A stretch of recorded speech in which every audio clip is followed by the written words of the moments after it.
right, 1,400 projects in 20 minutes, so buckle up.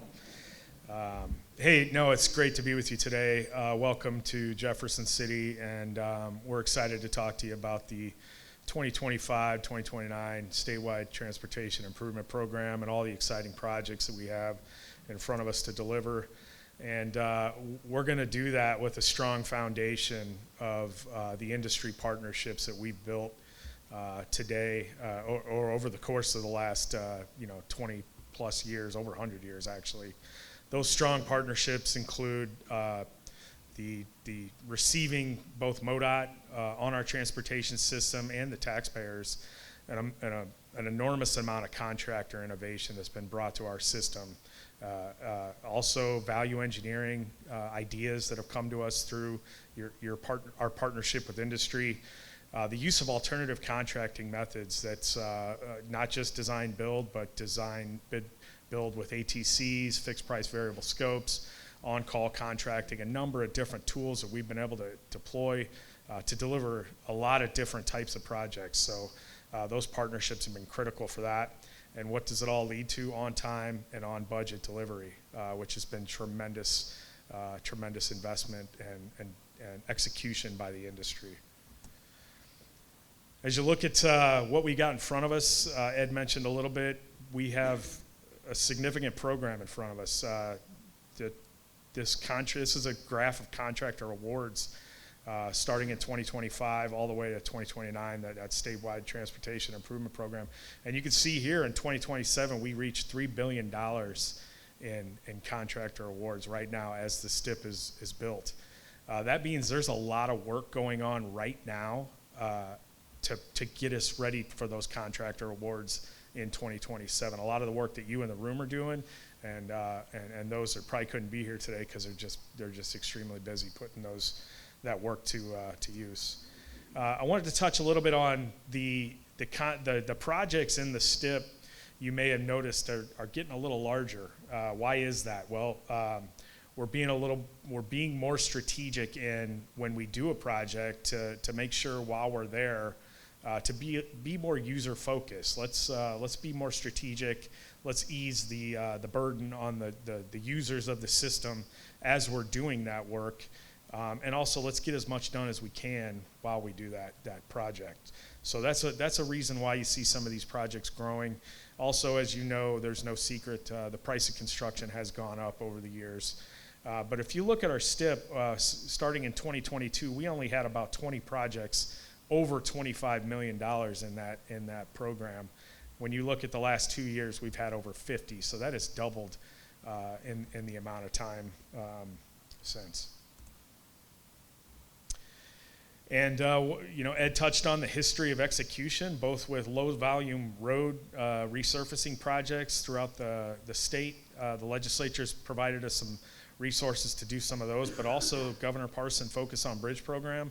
The completion of that program has really provided confidence in both the Missouri legislature, the taxpayers, the public, MoDOT, our confidence in the industry to deliver these exciting initiatives that we have in front of us. You've heard a little bit about Improve I-70, Forward 44, the study with 4044, but we also have about $275 million in legislative designated projects in that current STIP that the legislature has asked us to get moving on, and that is included in the STIP. Those projects are scattered throughout the state.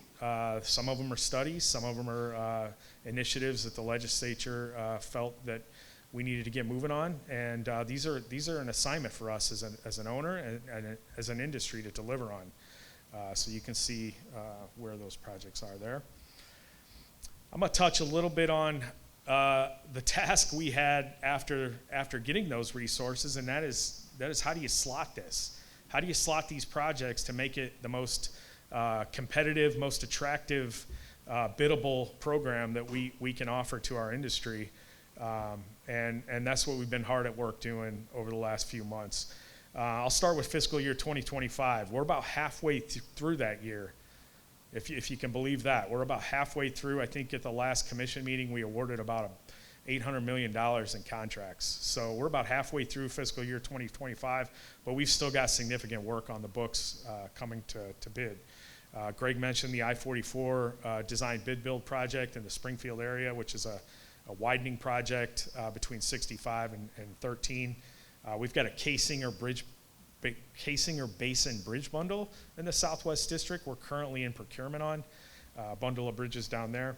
And then, as Zach mentioned, the Blue Springs to Odessa project. Those are 3 notable projects in the rest of fiscal year 25 that we've got. But, you know, fiscal year 25 included over 500 projects. Many of those were under $25 million. We had over 145 that were resurfacing, pavement preservation, asset management projects that need to be done, as well as over 60 bridge replacements and over 60 bridge rehabilitations in 2025. Moving on to fiscal year 2026, we have a significant amount of money programmed on the I-44 corridor in the Southwest District. And currently we have a slot there, an opportunity slot there to do a procurement between the end of the Improve I-70 Project 3 and the next I-70 project that we're looking to procure something in there. And as Greg mentioned, we've got our owner engineer on board to help us work through some of those STIP projects, the legislative designated projects, to kind of figure out what's the best strategy to move forward with that. So stay tuned for more updates on that. Following that project, the Roachport to Columbia project, as Zach mentioned, we have a significant bridge rehab project over the Missouri River on Missouri Route 370 in the St. Louis district. We have a bridge replacement over the Missouri River in the Kansas City district on Route 291. And then we've got a couple design bid build projects Zach mentioned with Boonville to Roachport and the High Hill project. And then also a corridor project in the Southeast district, the US 67 in Butler County expansion project. Looking also, there's plenty of projects that are under 25 million in that fiscal year as well. Over 90 are pavement preservation, resurfacing type projects, and over 40 bridge replacements and over 28 bridge rehabilitations in 26. Moving on to that monster year, that fiscal year 27 contractor awards. Currently we have the I-44 in the St. Louis district program slotted in that fiscal year. We also have the Kingdom City to Warrenton project on I-70, the Odessa to Boonville project on I-70. We've got a greenfield project in the Central District, US 63 corridor in the Westphalia corridor. We've got the Central District's approach to I-44 in that fiscal year as well. Right now it's pavement replacement and a couple interchanges. Those are legislative designated projects. We've got a significant bridge rebuild, the I-64 over Van Deventer in the St. Louis district. And then St. Louis also has a bridge bundle that they're currently working on that has a potential design build project. Looking at projects under 25 million, over 275 projects that are under 25 million in that fiscal year.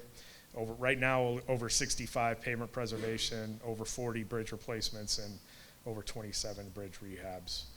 And then fiscal year 28-29, we're about to jump back into that statewide transportation improvement program cycle where we get to the next STIP ready to go. So you'll see these kind of populate a little bit more over the next 6-7 months. But currently programmed in these fiscal years, some notable projects: the I-29 Viaduct Bridge project in Kansas City, that's in the downtown area near the KC Icon, the old KC Icon project, which is a $200 million project over some railroads. We have Missouri Route 47 corridor in Franklin County, I-49 corridor, some important improvement project to the community, the Belton community, with some widening and some interchange work. I-70 in St. Louis from the Missouri River to Route 67. That's the airport. That's near the airport in St. Louis, and Lambert Airport's working on some upcoming renovations that this project will correspond with that work. And then the Northwest District has completed is in the process of completing their NEPA on the I-229 project, and going to get to work on. We've got some money programmed in fiscal year 29, I believe. So, As we use our tracker, MoDOT's tracker is our organizational performance, and we anticipate adding a tracker measure to that organizational performance to track the delivery of these legislative designated projects. That will include the I-70 program, the Forward 44 projects, and then also the other $275 million in investments that the Missouri legislature has provided us. So we'll get to work on that over the next couple months, and you'll see that as a gauge to see where we at on delivering these projects that the legislature has identified.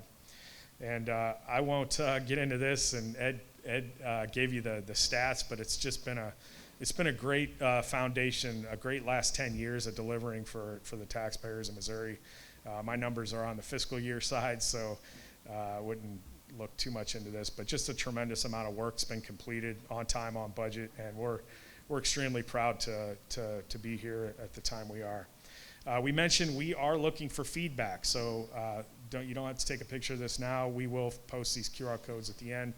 But please, there's a form here. We'd like to hear from you. If you think we've got too much, or you'd like to see us move some things, or just general feedback on projects, the way we've got them slotted, we'd like to hear from the industry on that. We do take that information seriously and try to work that into our strategy as we move forward. So with that, I'm happy to answer any questions you have. My contact information is up here.